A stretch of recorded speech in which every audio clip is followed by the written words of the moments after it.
तो यहाँ पर हमारे पास क्लास 10th के एनसीईआरटी मैथ और 10th के एनसीईआरटी मैथ में एक्सरसाइज 1.1 से प्रश्न संख्या 6 हम देखने वाले हैं।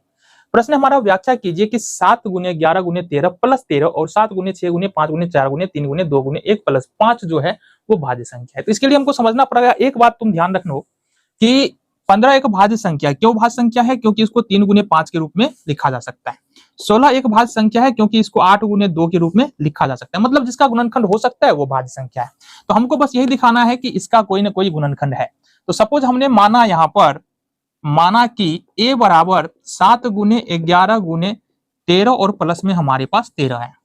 ध्यान से देखना, तो 7 यहां से अगर हम 13 कॉमन ले ले, 13 कॉमन ले ले यहां से और यहां 13 हमने कॉमन ले लिया, 13 बाहर आ गया, तो बता 7 गुने 11 और प्लस में 1।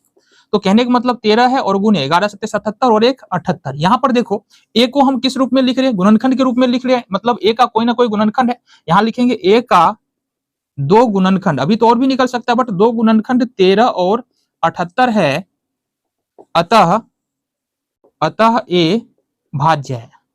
ठीक है, आसान सा सॉल्यूशन। दूसरा देखेंगे, मान लो यहां पर b बराबर 7 गुने 6 गुने 5 गुने 4 गुने 3 गुने 2 गुने 1 और प्लस में 5। अब अगर हम यहां से अगर मान लो 5 कॉमन ले ले तो 5 यहां से निकलेगा और 5 यहां से निकलेगा, तो ये क्या होगा? 7 गुने 6 गुने 4 गुने 3 गुने 2 और 1 रहे ना रहे कोई फर्क नहीं है, प्लस में 1।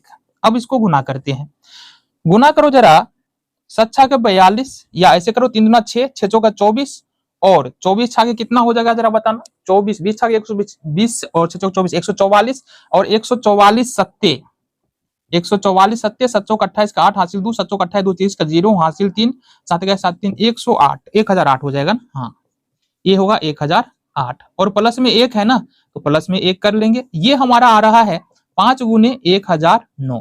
अब देखो b को हम किस रूप में लिख रहे हैं? गुणनखंड के रूप में लिख रहे हैं, तो यहां बोलेंगे यहां b के गुणनखंड 5 और 1009 है, अतः b क्या है? भाज्य है।